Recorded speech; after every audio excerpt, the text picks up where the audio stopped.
오늘은 예수님으로 충만한 교회에 대해서 말씀을 드리려고 합니다. 오늘 본문 말씀에서 만물을 충만케 하시는 이의 충만함이 교회라고 이야기했습니다.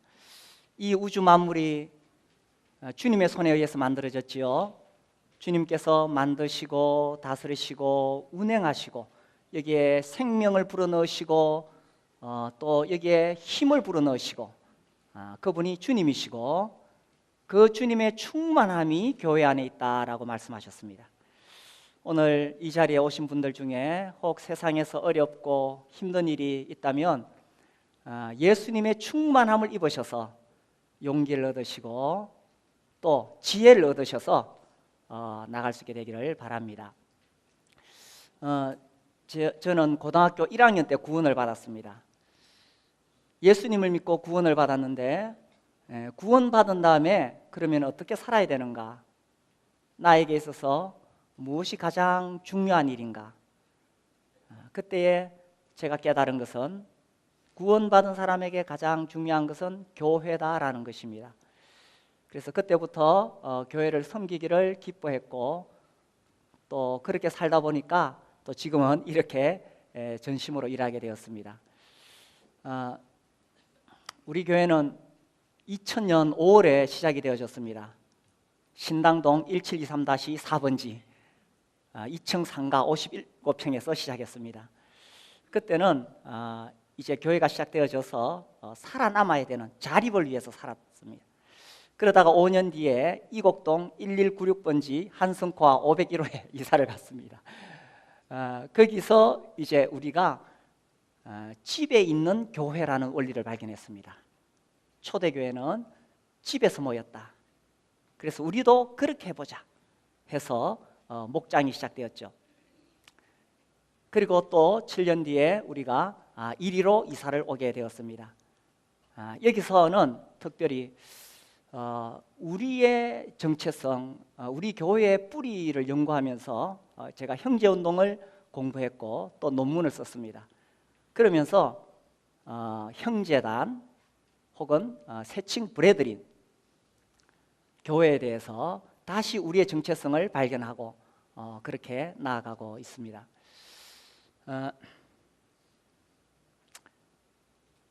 교회가 무엇인가? 이것이 참 우리의 오랜 고민이고 특별히 저 개인에게 있어서 이것은 더 큰 고민입니다. 그래서 교회란 무엇인가? 종교개혁 이후에 개혁가들은 교회에 세 가지 표지가 있다 이런 말을 했습니다. 그 당시 로마 교회, 교황교회에 대항하면서 참된 교회의 세 가지 표지, 첫 번째는 올바른 말씀이 선포되어야 된다. 로마 교회는 이 설교가 없지요. 그래서 올바른 하나님 말씀이 선포되어야 된다. 두 번째는 올바른 성경적인 성례전, 그러니까 성찬과 침례가 있어야 된다. 우리 다 그렇게 하고 있죠. 그 다음에 세 번째가 중요한데 성경적인 권징이 있어야 된다. 권징이라 하면 치리, 징계를 이야기합니다. 그래서 하나님 말씀에서 벗어난 교리, 벗어난 생활을 할 때에는 분명히 치리를 해야 된다 합니다. 그래서 우리나라 초창기의 기독교 역사를 보면 초창기에는 교회에 확실하게 권징이 있었어요. 그래서 어떤 생활에 문제가 있으면 교회적으로 치리를 하고 그 사람 이름을 그 교회 역사책에다 기록하고 그렇게 했었습니다. 근데 오늘날 이것이 없어졌죠. 이쪽 교회에서 치리하면 다른 교회로 옮겨버립니다. 그러니까 교회적인 치리가 없고 그 결과 오늘날 한국에서 기독교가 이렇게 저렇게 욕을 얻어먹게 되었던 거죠. 우리 교회는 치리를 합니다. 우리는 교리적으로 또 하나님의 말씀에서 벗어난 삶을 살 때 분명하게 치리를 합니다. 우리는 뭐 교회의 세 가지 표지는 몰랐지만 아무튼 성경에 기록된 대로 하다 보니까 여기까지 오게 되었습니다. 그래서 말씀드린 대로 우리 교회가 또한 이 형제 운동에 뿌리를 두고 있죠. 제가 이 논문을 쓰고 나서 작년부터 여러 교회 다니면서 우리 교회 역사와 정신에 대해서 알려달라고 이야기합니다. 근데 제가 그런 곳에 가보면 많은 분들이 잘못 이해하고 있는 것이 많아요. 우리 교회가 다른 교회하고 다른 것을 어떤 신학이나 이런 데서 찾으려고 해요. 그런데 실제로 이 형제운동의 역사를 공부해보면 어떤 신학적인 차이점을 찾을 수 없습니다. 만약에 그렇다 그러면 이단이 될 수 있거든요. 우리는 교회사적으로 정통적으로 내려오던 그 교리를 그대로 가지고 있습니다. 우리 형제단이 특별히 다른 교단과 다른 차이점이 있다면 우리는 특별히 말씀 중심, 말씀을 강조한다는 거예요. 두 번째로 우리는 특별히 성찬을 강조합니다. 그래서 매주 떡을 떼야 된다는 거죠. 세 번째, 특별히 우리는 뜨거운 형제 사랑을 강조했습니다. 그래서 정말 온 교회가 가족처럼 사랑하고 하나의 공동체를 이루는 것이 우리의 목표였습니다. 그리고 나아가 또 이 형제운동의 굉장히 중요한 특성 중에 하나는 종말론적인 삶을 산다라는 것입니다. 그래서 임박한 예수님의 재림을 대비하면서 경건한 삶을 살고자 했고, 또 임박한 예수님의 재림을 생각하면서 전도에 힘썼습니다. 언제 주님이 우리를 데리러 다시 오실지 모르기 때문에 우리가 정말 이 복음을 전해야 된다. 특별히 가족들에게 전해야 된다. 예수님 오시면 나는 주님을 만나게 되겠지만 만약 주님을 만나지 못하고 이 땅에 남아있으면 환난을 겪게 되기 때문에 우리가 가족들에게 복음을 전하기를 애썼고 또 선교지로 떠났습니다. 그래서 19세기, 20세기 중반 가면서 전 세계에 형제운동이 뻗어나갔고 전 세계에 이 브레드린 교회가 세워지게 된 것입니다. 그런 고민 속에서 이제 우리가 교회를 세워가는데, 특별히 우리가 정말 발견해야 될 것이 뭐냐 하면 이 성경에서 그러면 이 교회에 대해서 뭐라고 이야기하느냐? 성경은 교회가 그리스도의 신부이다, 혹은 또 성전이다, 여러 가지로 표현하고 있습니다. 근데 특별히 교회는 그리스도의 몸이다 이렇게 표현하고 있죠. 그러면서 우리가 오늘 읽은 본문에서는 뭐라고 이야기하느냐 하면 교회는 그의 몸이니 만물 안에서 만물을 충만케 하시는 이의 충만합니다. 만물을 충만하게 하시는 이의 충만함. 말이 조금 어려운 것 같은데 이 교회는 온 우주 만물을 다스리시는 그 주님의 충만함이 교회다라는 것입니다. 자, 여기서 우리가 이 보이지 않는 교회와 보이는 교회를 이제 잘 구분할 필요가 있습니다.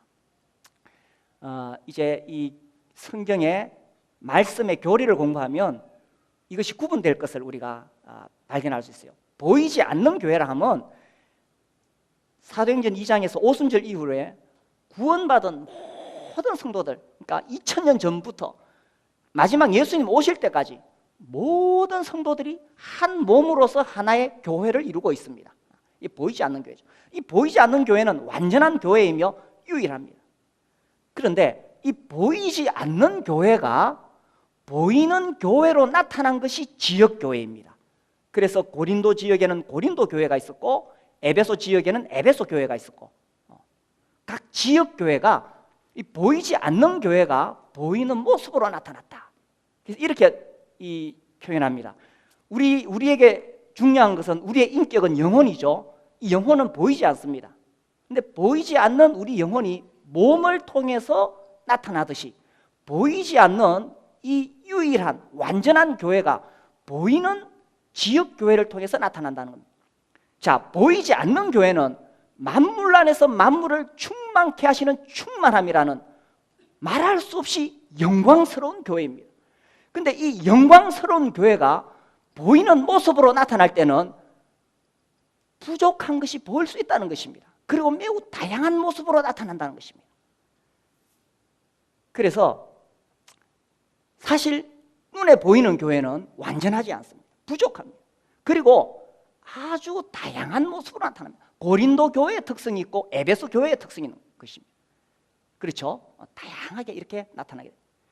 근데 이제 오늘날 이 가나안 성도라는 사람들이 있어요. 가나안 성도 아시죠? 안 나가 성도. 교회 안 나가. 왜 교회를 안 나가냐 하면은 자기는 완전한 교회를 찾는데 교회에 가보니까 다 이 허물이 보이는 거예요. 단점이 있는 거예요. 아유, 이렇게 이 허물이 많은데 내가 저 문제 많은 교회에 왜 나가나? 그냥 나 혼자 집에서 예배 드리면 되지. 이게 이제 보이는 교회와 보이지 않는 교회를 분명하게 구별을 하지 못해서 그런 거예요. 이 세상에 있는 지역교회는 어디에도 완전한 교회가 없습니다. 다 부족합니다. 그래서 허물이 있을 수밖에 없어요. 그런데 중요한 것은 뭐냐면, 자, 주님은 선언하기를 교회는 만물 안에서 만물을 충만케 하시는 충만합니다. 정말 영광스러운 교회라고 선언하셨어요. 그렇게 선언하셨는데 이제 그 선언이 실제로 지역교회 가운데 실현되기를 원하시는 거예요. 그러면 그 지역교회에서 실현되는 것은 누구의 책임이냐? 바로 구원받은 사람들의 책임이라는 거예요. 그래서 우리 교회가 비록 연약하고 부족하고 완전하지 못한다 할지라도 이제 우리에게 책임이 있는데, 그것은 뭐냐 하면 정말 우리 교회가 만물 안에서 만물을 충만케 하시는 이의 충만함, 그런 교회가 되도록 우리가 주님을 섬기는 것. 그래서 점점 개인적으로뿐 아니라 교회적으로 그리스도를 드러내는, 예수님이 드러나는 예수님의 모습을 보여주는 그런 교회로 나아가는 것, 이것이 우리의 책임이라는 것입니다. 그리고 이것은 얼마나 영광스러운 일인지 모릅니다. 세상의 나라들은 망하게 되어 있습니다. 우리가 다니엘서 읽어보면 그 대제국 바벨론부터 시작해서 메데 페르시아, 또 헬라 제국, 그리고 로마 제국 다 멸망할 것을 주님이 말씀하셨습니다. 그러나 주님이 세우신 이 교회는 영원한 것입니다. 주님이 세우신 것이 딱 두 가지가 있는데, 하나는 가정이요, 하나는 교회입니다. 그래서 우리는 주님이 세우신 이 가정, 우리 여기 결혼하신 분들은 정말 이 가정을 세우기 위해서, 특별히 남편과 아내가 서로 사랑하고 서로를 존중하면서 가정을 세우는 것, 우리 자녀들 믿음 안에서 키우는 것, 이 가정을 세우는 게 너무너무 중요하죠. 그리고 또한 우리가 주님의 교회를 세우는 것입니다. 내가 주님의 교회를 세우는 것, 교회에 와서 섬기고 봉사하는 것, 이것은 세상의 그 어떤 것과 바꿀 수가 없는 거예요. 우리 잘 아시죠? 옛날에 그 미국의 최신부 장관 했던, 장관으로 대통령이 부르니까 바빠서 갈 수가 없대. 대통령이 장관하러 오라는데 얼마나 영광스러운 자리입니까? 바빠서 갈 수 없대. 무슨 일로 바쁘냐 하니까 주일학교 교사래요. 교회에서 이렇게 섬기는 것은 너무나 귀하고 영광스러운 일이기 때문에 세상에 그 어떤 것과 바꿀 수가 없다는 거예요. 어제 우리 결혼식이 있었어요. 어제 우리 결혼식 마치고 제가 참 특별한 경험을 했는데, 이제 마치고 이제 사진 찍고 이렇게 제가 있는데 어떤 아가씨가 급하게 저를 찾아왔어요. 조금 전에 주례를 했느냐고 저보고 묻더라고요. 내가 조금 전에 주례했다 그러니까, 지금 아래층에 결혼식이 시작하기 5분 전인데 갑자기 주례자가 펑크가 났대요. 저보고 대신 해줄 수 있네요. 12시 25분이었습니다. 아유, 딱한데 뭐 제가 해드리죠. 그럼 내려갔어요. 3분 전입니다. 그래 이제 주례자 양력 소개를 해야 되는데 누구로 소개할까요? 제가 목사라 그랬어요. 그러니까 이 사회자가 깜짝 놀라면서 양가 집안이 다 불교 집안이래. 그래, 그 화환이 쫙 있는데 화환 중에 무슨 주지성 화환도 있어요. 그래, 뭐 다른 걸로 바꿀 수 없네요. 근데 제가 뭐 유명한 사람도 아니고 제가 뭐 다른 일 하는 것도 없어요. 저하고 같이 공부했던 그 목사님들은 뭐 다 교수 타이틀 달고 있는데 저는 아무것도 없어요. 그래, 제가 바꿀 수 없다 그랬어요.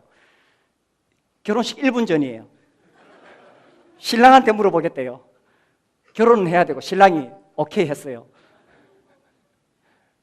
그래서 제가 그날 처음 본 부부를 주례를 했어요. 그리고 제가 돌아오면서 생각했습니다. 양력 소개를 해야 되는데 대외적으로 그럼 내가 목사 말고 내가 뭘 이야기할 수 있을까? 할 수 있는 게 없어요. 그리고 또 생각했어요. 혹 내가 무슨 다른 타이틀이 있다면 그게 얼마나 내가 하고 있는 내가 섬기는 이 일에 비해서 가치가 있는가? 내가 교회 안에서 형제요, 또 하나님의 말씀을 전하는 자로서 이것보다 더 크고 영광스러운 타이틀이 어디에 있단 말인가? 우리가 주님을 사랑하고 주님을 섬기는 것은 주님의 몸된 교회를 섬기는 것입니다. 그리고 주님의 몸된 교회를 섬기는 것은 어떤 체면 때문에 하는 거 아니에요. 어떤 압력 때문에 하는 것도 아니에요. 주님이 나를 구원하셨고 주님이 나를 사랑하시니까 나도 주님을 섬기고 싶은 거예요. 그런데 보이지 않는 주님을 내가 어떻게 섬길 수 있을까요? 보이는 몸, 보이는 교회를 섬기는 것이 주님을 섬기는 것이에요. 그래서 우리 교회가 정말 그 예수님으로 충만한 그런 교회가 되어야 되겠죠. 이 교회에서 정말 예수님의 영광이 드러나고, 구원받았다는 것은 참 놀라운 일이죠. 그래서 이 놀라운 감동과 이 크신 은혜를 우리가 이 교회 안에 드러내게 될 때에 주님으로 충만한 교회가 되겠죠. 우리가 다시 한번 이 오늘 본문 말씀을 보면 어떻게 예수님으로 충만한 교회가 될 수 있느냐, 이 첫 번째 원리가 나옵니다. 22절, 또 만물을 그의 발 아래에 복종하게 하시고 그를 만물 위에 교회의 머리로 삼으셨느니라. 자, 이 예수님으로 충만한 교회가 되려 그러면은 예수님이 교회의 머리이시다, 이것을 인정하고 또 이것을 믿어야 됩니다. 우리 교회의 머리가 예수님이시다라는 사실을 우리가 믿어야 됩니다. 이 사람들이 모여들면서 복음이, 십자가 복음이 희석되기 시작했어요. 이 교회 역사 속에서 십자가 복음이 희석되고 교회가 하나의 조직으로 변질되고 인간적인 제도가 들어오면서 이 교회가 성경에서 조금씩 멀어지게 됩니다. 그러면서 이 거대한 조직을 이끌어가기 위해서 사람이 교회 중심이 되기 시작했어요. 그러면서 이제 교황 제도가 발전하기 시작하죠. 교회 역사를 보면 처음에는 이 교황을 그리스도의 대리자다 이렇게 말했어요. 그런데 이제 교황이 점점 힘이 세지니까 나중에는 하나님의 대리자이다 이렇게 나옵니다. 참 무서운 이야기죠. 엄청난 신성 모독이죠. 그 로마 카톨릭이라는 거대한 조직의 수장이 되면서 자기가 하나님의 대리자이다. 그래서 교황이 파문시키면은 왕이라 할지라도 무릎 꿇고 와서 빌어야 되는 그런 상황이 되었던 것입니다. 작년입니까? 얼마 전에 이 교황이 우리나라를 방문했지요. 하얀 옷을 입고, 그죠? 하얀 옷을 입고 비행기에서 내려서 무릎을 꿇고 땅에다가 입을 맞추었습니다. 그걸 막 방송에서 방영을 하고 그렇게 하면서 사람들이 교황에 대해서 막 천사처럼 생각하기 시작했고 천주교 인구가 확 늘었습니다. 사실 여기에는 고도의 이 선전 전략이 숨어 있는 거예요. 겉으로 보기에 그렇게 흰 옷을 입고 다 무릎 꿇고 입을 맞추고 가난한 사람들 방문하고 하니까 그 교황이 무슨 대단한 사람인 것 같은데, 그러면서 그 사람이 마치 거대한 로마 카톨릭 교회의 이 머리인 것처럼 착각하는데, 천만의 말씀, 교회의 머리는 오직 예수 그리스도이십니다. 우리가 이것을 믿어야 됩니다. 그리고 우리 교회의 머리도 예수님이라는 사실을 우리가 믿어야 되는 것입니다. 우리의 자세가 중요한 거예요. 우리의 자세, 우리의 태도. 정말 우리가 예수님으로 충만한 교회가 되려면은 우리 교회의 머리는 예수님이십니다. 우리 가운데 아무리 뛰어난 은사, 탁월한 능력, 교회에 엄청난 헌신을 한 사람이 있을지라도 그 사람이 중심이 아니라 예수 그리스도가 우리 교회의 중심이라는 것입니다. 이 일에서 특별히 교회 지도자들의 자세와 역할이 매우 중요합니다. 교회를 위해서 모여서 의논하고 회의할 때에 그냥 오면 절대로 안 돼요. 제가 계속 강조하는 것, 최소한 목자들은 하루에 30분, 또 교회 지도자, 장로가 되고 또 교회 중요한 역할을 하는 사람들은 1시간 이상 기도해야 됩니다.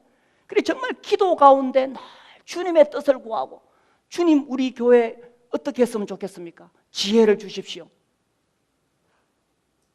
그런 자세로 매일매일 주님 앞에 은혜를 구한 사람들이 모여서 교회의 중요한 일들을 결정해야 되는 거예요. 우리는 장로님들과 또 이렇게 이 교회 정말 중요한 일을 결정하는 목회 협의회를 두고 있습니다. 이 이름을 뭐라고 만들까?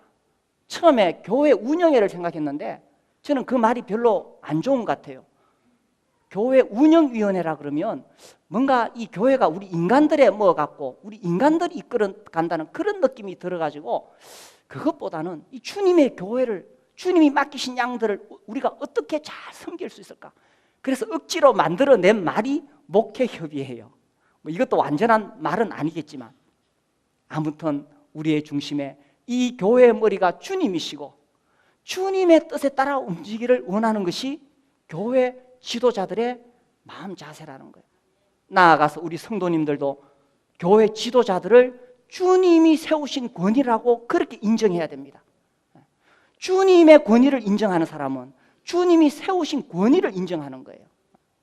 그래서 그분들이 주님 앞에 정말 겸손하게 의논해서 결정한 것을 또 온 교회가 따르고, 혹 잘못했으면 머리이신 주님이 책임지시는 거예요. 우리 교회의 머리는 주님이신 거예요. 그래서 이 교회가 무엇을 결정하고 움직일 때 정말 주님이 원하시는 뜻이 무엇입니까? 지도자들을 비롯해서 우리 모든 성도들이 그런 자세로 나아가는 것이 참 중요합니다. 그 다음에 또 교회로 모일 때 매우 중요한 것은 예배입니다. 이 예배의 중심에 주님이 계셔야 돼요. 예수님이 계셔야 돼요. 우리가 매주마다 떡을 떼는, 우리가 매주마다 성찬식을 고집하는 이유가 여기에 있는 거예요.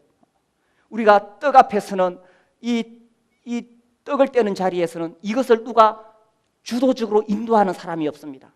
이게 이제 우리가 다른 교회에서 하는 방식과 다른 거예요. 다른 교회는 성직자가 그 모든 것을 주관하지만 우리는 그렇게 하지 않습니다. 우리는 모두가 형제로서 주님의 떡 앞에, 우리 모두가 형제로서 우리를 구원하신 주님만을 높이기를 원하는 거예요. 그래서 예배의 중심에 떡을 떼는 것이 있고, 이 떡을 떼는 것을 통해서 주님이 우리 교회의 머리시고, 주님이 우리 교회의 중심이시고, 주님이 우리의 주인이시다 라는 것을 고백하는 거예요.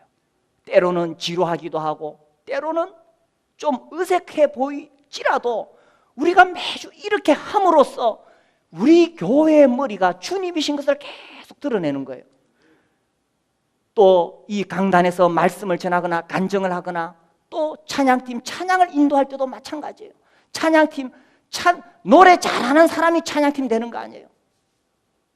정말 주님을 높이고 싶은 사람, 좀 음치라도 상관없어요. 좀 음이 안 맞아도 괜찮아요. 내가 정말 주님을 노래하고 싶어요. 나를 구원하신 주님을 높이고 싶어요. 이런 사람이 찬양팀이 되어서 이 찬양을 인도하는 거예요. 간증할 때도 마찬가지예요. 간증을 우리가 들어보면 알죠. 내가 뭐 했고 우리 그런 간증 들으면 좀 마음에 차지 않아요. 그런데 주님이 나를 위해서 이렇게 해주셨어요. 주님은 내 인생의 이런 분이에요 하면 우리 마음에 말할 수 없는 감동이 와요. 말씀을 전하는 사람도 마찬가지죠. 주님을 높이는 거예요. 그래서 교회의 중심에 우리가 모였을 때 주님이 머리가 되시고 주님이 높아지는 거예요.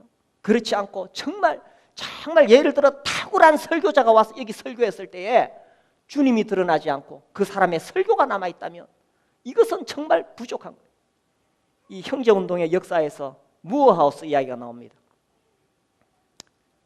D.L. 무디라고 19세기에 전 세계적으로 복음을 전했던 대단한 전도자죠. 교파를 초월해서 무디라 그러면 누구나 존중하는 대단한 이 십자가 복음의 전도자입니다. 무디한테 이 무어하우스가 와가지고 내가 당신 교회 가서 설교를 하고 싶다.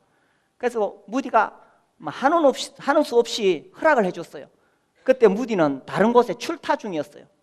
일주일 뒤에 돌아왔는데 이 무어하우스의 설교에 모든 성도들이 감동을 받아가지고 그냥 감동을 받아가지고 무어하우스가 뭘 설교했냐면은 요한복음 3장 16절을 일주일 내내 설교했어요. 성경에서 이보다 더 놀라운 말씀이 없습니다. 하나님이 세상을 이처럼 사랑하사 독생자를 주셨으니 이는 그를 믿는 자마다 멸망하지 않고 영생을 얻게 하려 하심이라. 그 다음날 올라가서 성경에서 이보다 더 놀라운 말씀이 없습니다. 또 요한복음 3장 16절. 네, 그 설교를 해가지고 마지막 날 무디가 그 설교를 듣고 너무 감동을 받았어요. 그래, 내일 하루 더 해주시오. 내일 하루 더 합시다. 이래가지고 막 이 시카고 온 시내에다가 포스터를 붙였어요. 내일 영국의 대단한 설교자가 우리 교회에 와서 설교하니까 와서 들어라. 그날 이제 무하우스가 설교하러 올라갔는데 설교를 하는데 자꾸 혀가 꼬여요. 이 말이 안 풀어져요. 자꾸 혀가 꼬여가지고 그날 그야말로 죽을 쏘았어요. 죽을 쏘았어요. 그래 이제 무디하고 무하우스가 이제 길을 가는데 왜 이렇게 이 설교가 안 풀어질까? 길을 가는데 전봇대에, 우리 식으로 따지자면 전봇대에 큰 포스터가 붙어 있는데 영국의 세계적인 지도자 무하우스가 시카고 무디 교회에 와가지고 지금 설교를 하니까 오시오 이렇게 딱 붙여놨어요. 무하우스가 그걸 딱 보더니만 저것 때문에 그러네요. 저것 때문에 그러네요. 교회에서 주님을 높여야 되는데 무하우스가 높아졌네요. 그러니까 설교에 죽을 쓰지요. 그렇죠. 교회에서는 오직 주님만 영광을 받으셔야 되는 거예요. 우리 마음속에 교회의 머리가 주님이라는 것에 대해서 우리가 정말 인정하고 믿고 따라야 됩니다. 혹 교회에 문제가 생기더라도 우리가 서로 비난하고 책임을 누구에게 돌리기보다는 교회의 머리이신 주님이 책임지실 거예요. 저도 어떨 때 생각해 보면 교회 이런 일 저런 일 생각하면 막 머리가 무거워집니다. 그때마다 제가 계속 떠오르는 말씀이 있어요.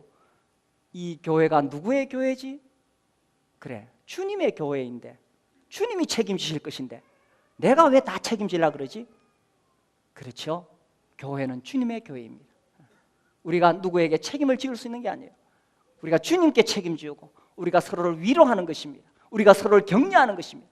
그래서 우리가 함께 정말 예수님이 충만한 교회가 되도록 그렇게 함께 이 교회를 섬기고 세우는 것입니다. 자, 두 번째로 이 예수님으로 충만한 교회가 되려면은 우리가 읽었던 말씀대로 23절 교회는 그의 몸이니, 이 교회가 정말 예수님의 몸이 되는 거예요. 교회가 예수님의 몸이라는 게 무슨 표현이겠습니까? 사람들은요 정말 예수님을 알고 싶어 해요. 믿고 싶어 해요. 또 우리도 예수님을 전하기를 원해요. 그런데 보이지 않는 예수님을 어떻게 보여줄 수가 있을까요? 바로 몸을 통해서 보여줄 수가 있다는 거예요. 그러면 우리 교회가 예수님의 몸이라는 것을 어떻게 보여줄 수 있느냐? 요한복음 13장 34절에 나옵니다. 요한복음 13장 34절 34절과 35절 우리 같이 한번 읽어봅시다. 함께 읽겠습니다. 새 계명을 너희에게 주노니 서로 사랑하라. 내가 너희를 사랑한 것 같이 너희도 서로 사랑하라. 너희가 서로 사랑하면 이로써 모든 사람이 너희가 내 제자인 줄 알리라. 예수님이 이렇게 말씀하셨어요. 바로 이거예요.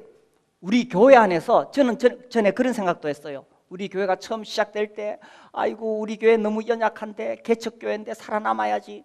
야, 이 다른 교회 보니까 어떻게 부흥하느냐? 그 막 능력 있는 목사님이 막 병을 고치더라고요. 막 병을 고치니까 사람들이 모여들고 빨리 성장하더라고요. 나는 병을 고치는 능력도 없고 어떻게 해야 되나?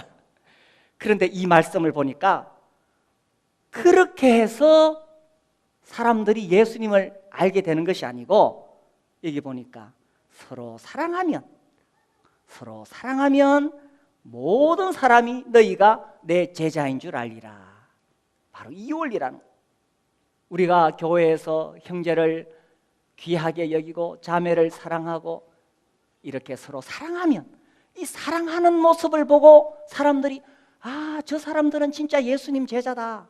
저 사람들은 진짜 교회다. 나도 저 교회 가서 사랑받고 싶고 사랑을 배워서 나도 사랑하면서 살고 싶다. 이게 중요한 가정교회의 원리입니다. 전혀 예수님 모르는 사람들이 이 목장을 통해서 사랑을 받고 그 사랑에 감동해가지고 예수님 믿고 그 사람이 결국 목자가 되는 거예요. 이게 성경적인 원리라는 거예요. 그래서요, 저는요, 더 이상 우리 교회에서 어떤 기적이 일어나는 거 기대하지 않습니다. 물론 주님이 특별한 경우에 그렇게 하실 수 있다고 믿어요. 그러나 그것보다 더 중요한 것은 내가 너희에게 새 계명을 주노니, 우리가 정말 주님이 주신 새 계명, 서로 사랑하라.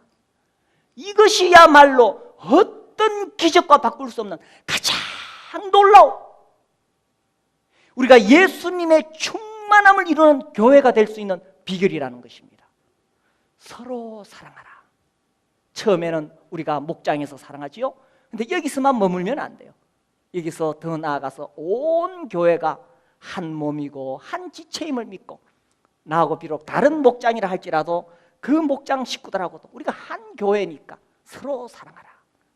안타깝게도 오늘날 한국의 기독교가 왜 손가락질 받고 있습니까? 대표적으로 우리나라에 큰 예배당 지었던 교회, 엄청난 예배당 지었던 거대한 교회, 그 목사님을 비롯해서 왜 자꾸 손가락질 받습니까? 자기들끼리 싸워요. 싸워요. 이건 정말 우리 주님의 영광을 얼마나 가리는 것입니까? 그러나 우리가 정말 주님의 계명대로 서로 사랑하라 하신 말씀대로 우리가 정말 서로를 귀하게 여기고 서로 사랑한다면 주님이 얼마나 기뻐하시겠어요? 우리 자식들을 키우는 부모님들, 그렇죠? 만약에 자식들이 형제들 간에 싸우면 이 세상에 이것보다 더 가슴 아픈 일이 없습니다. 그런데 우리 자식들이 서로 자기들끼리 모여가지고 오손도손 이야기하고 서로 아껴주고 이런 모습 보면 말할 수 없이 기쁘고 흐뭇합니다. 우리 하늘 아버지도 그렇지요. 우리 하늘 아버지도 우리를 내려다보시면서 우리가 서로 사랑하고 섬기는 모습을 볼 때 우리 아버지가 기뻐하시고, 또 세상 사람들도 우리를 보고 저들은 참으로 예수님 제자다, 이렇게 깨닫게 된다는 것입니다. 주님은 우리 교회가 한 몸이라는 것을 이야기합니다. 우리 고린도전서 12장 말씀 보겠습니다. 고린도전서 12장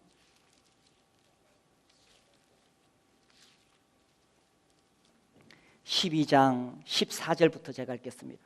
몸은 한 지체뿐 아니요 여럿이니 만일 발이 이르되 나는 손이 아니니 몸에 붙지 아니하였다 할지라도 이로써 몸에 붙지 아니한 것이 아니요.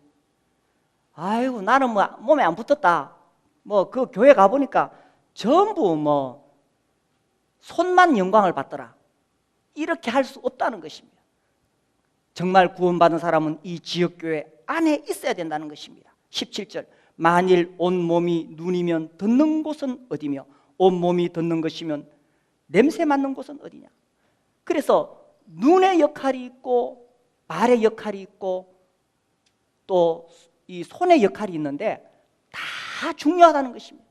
제가 우리 교회 성도들 생각해 보면요, 다 중요하다는 것입니다. 한 사람도 그냥 아이고 나는 주일날 그냥 왔다 갈 뿐인데요, 그분도 우리 교회 지체이기 때문에 참 중요하다는 것입니다. 나는 교회에서 특별히 하는 일도 없는데, 아니요, 그분도 매우 중요하다는 것입니다. 제가 손가락 이야기 해드렸는가요? 손가락들이 서로 자랑했습니다. 엄지손가락 내가 최고야. 최고야 할 때 내가 최고야. 엄지.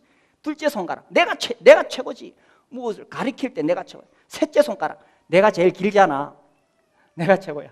넷째 손가락 너희들 중요한 반지 어디다 끼니? 내 손가락에 끼잖아. 넷째 손가락 내가 최고야. 자랑했어. 새끼 손가락이 뭐라 그랬어요? 너희들 나 없으면 다 병신이야. 우리 교회 성도들요, 다 소중하다는 것입니다. 교회에서 은사가 탁월해서 드러나는 사람도 있고 잘 드러나지 않는 사람도 있지만 다 소중하다는 것입니다. 이 고린도전서 읽어보면 오히려 보이지 않는 지체가 더 소중하다, 이렇게 되어 있는 것입니다. 그래서요, 이 눈이 손들어 쓸데없다 하거나 머리가 발들어 쓸데없다 이렇게 말하면 절대로 안 된다. 그래서 온 교회 식구가요 다 소중하다는 것입니다. 그래서 여기 있는 우리 성도들, 내가 주일날 바쁜데 하루 좀 빠져도 표도 안 나는데, 안 그래요? 금방 표시 나요. 당장 우리 목자님이 그리고요 저도 금방 파악합니다. 이 형제님 오늘 왜 안 나오셨을까? 우리 한 사람 한 사람이 다 소중하다는 것입니다. 그래서 우리가 서로를 사랑하고 서로를 섬길 때 그때 우리 안에 예수님의 영광이 드러나게 되는 것이에요. 그래서 예수님의 충만함이 이루어지는 것이에요. 우리가 비록 부족하고 허물이 있다 할지라도 우리가 서로 사랑하고 섬기면 이곳에 예수님의 충만함이 임하게 되는 것이에요. 우리가 이런 교회를 세우기를 원하는 거예요. 특별히 우리 학생들이 자라서 우리 학생들 어려서부터 이 교회 안에 자랐기 때문에 정말 이 교회가 영광스러운 교회가 되도록 더 빛이 나도록 세울 사람들은 바로 여러분들인 거예요. 우리는 여기 와서 기초를 쌓고 방향을 제시하고 그렇게 해서 살다 가고 주님이 드디어 오시면 정말 이 다음에 이 교회에 꽃을 피우고 이 교회를 통해서 정말 예수님의 더 크신 영광이 드러나고 이런 역할을 할 사람들이 우리 학생들이라는 거예요. 그래서 우리 학생들도 그러한 꿈을 가지게 되기를 바랍니다. 그래서 우리가 모두 정말 이 교회의 머리가 주님이시다, 주님임을 인정하고 또 우리 모두가 서로를 소중하게 여기고 사랑해서 예수님이 충만한 그런 교회를 세워갈 수 있게 되기를 바랍니다. 우리 함께 일어나서 기도하겠습니다.